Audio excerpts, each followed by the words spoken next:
If I could do one thing in this world, it would be to at least inspire one person.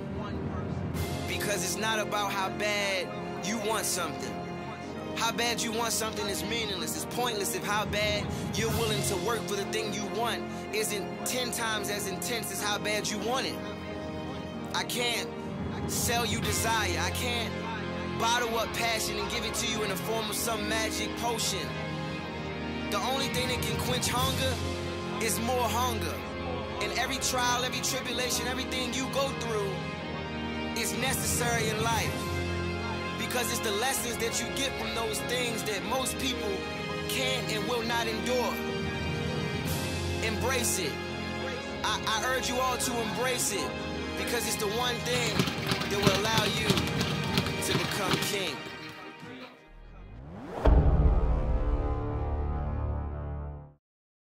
My name's Bradley Skeete. I'm 28 years old and I'm from Penge.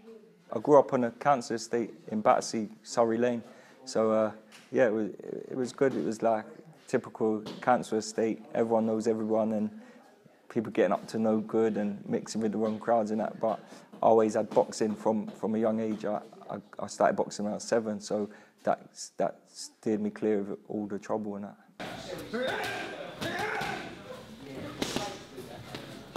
My dad worked for Sid Khan at the time, who runs Elswood Amateur Boxing Club. And like on Saturdays and that, I used to, like say when I was 7 years old, Sid's got 2 sons, and I basically grew up around them. On Saturdays I used to go down the garage with my dad, and then I used to grow up around Sid's boys, and they used to obviously go down the boxing gym, and I used to beg my mum when I could go, but she wouldn't let me go. But when I was 7, she finally let me go down there.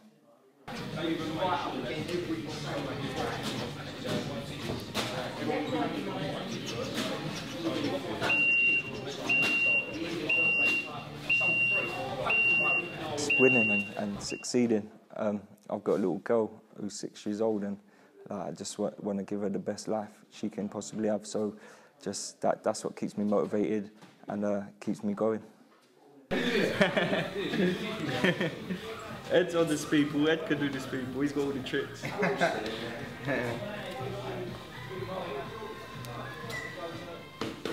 Yeah, it was a good feeling. From a young age, I grew up watching Prince Nazim, and I used to watch his fights, and I had videos of him and that, and I used to just say to myself, one day I'm going to be pro, I'm going to do that, I'm going to sign with Frank Warren. And I remember I was about 8, 9, I went to one of Prince Nazim's weigh-ins, and then Frank was there, and I tapped him. I was like, oh, I'm going to turn pro with you one day.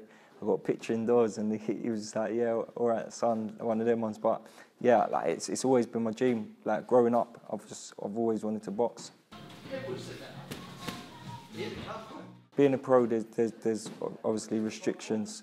Growing up and that, seeing your mates going out and about, like there's that miss out on loads of things. Not just with your mates, on family things, miss family holidays, birthdays, like Christmas has been cancelled a few times where I've been training, so yeah, definitely, but it's all them sacrifices and you got to make to be where I want to be.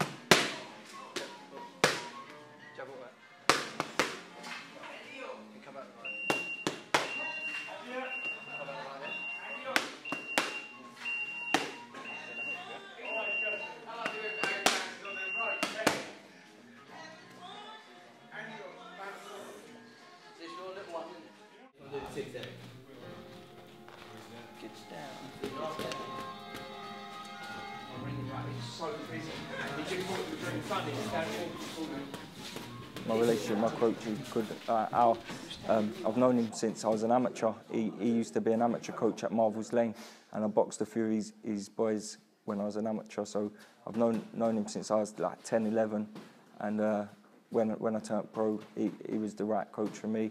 Come and done some sessions with him, and yeah, it's never looked back really. The last fight was against Sam Egerton. He was the former British and Commonwealth Champion. At the time, he obviously held the belts. I boxed for the belts before in 2014, and I come up short, lost on points to Frankie Gavin. So from then, when I got into boxing, the British title is up there, one of the best belts in boxing. So that's the belt I really wanted to win. So coming up short was hard, but I got another opportunity, got put in the mandatory position. I had to fight on the rival promoter show, I had to fight on Eddie Hearn's show on a matchroom card. Obviously I'm with Frank Warren of Box Nation. I went up to Birmingham in his own backyard, and yeah, we got the job done. We had a great training camp, and yeah, went up there and done a good job and won the fight on points. So.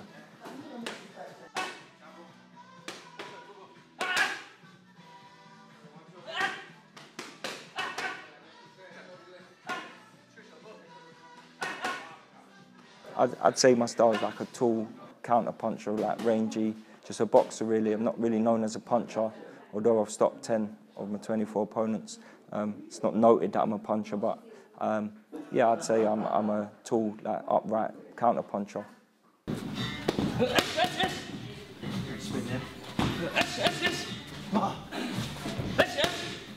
Boxing's changed my life. It's just kept me on the right roads. I've got friends who's locked up, and friends who's like died and that. And like I say, growing up on the council estate, I could have took that road, but boxing's just always been there for me, and it's kept me on the right path. And I've done well out of boxing, and that's what keeps me going. I've said I got into boxing to be a world champion, and that's the main goal I want. So I won't stop until I am.